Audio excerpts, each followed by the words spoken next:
dude, just be as useful or, as you can and, show up as capable as possible in those woods. And it might even involve camping. Just go out and try your gear out, go spend 2 nights out in any woods. It doesn't matter what the woods are because you're going to find the holes in your gear list. You're Yeah, out there. yeah, absolutely. I did that.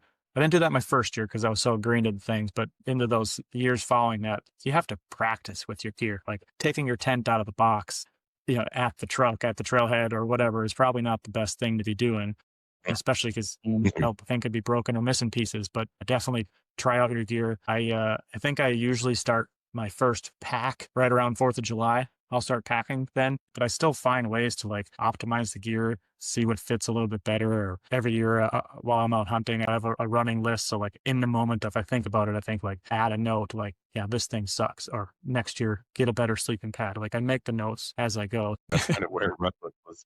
That's why we're making the app, Yeah. right? I mean, that's the whole idea is that we can be a resource for guys like you and myself.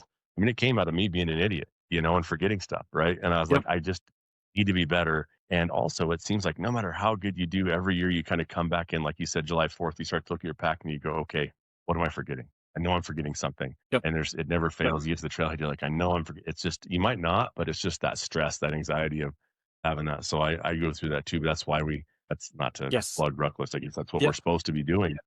It's not a commercial, but I mean, it's just real. It's like it's why we're doing it because it was a major kind of thing for me is going that whole kind of like optimizing the gear for the hunt. So that when you leave, you have confidence because the other question marks when you leave the trailhead, right? It's Yep. it's like the last thing you want to be thinking about is your gear.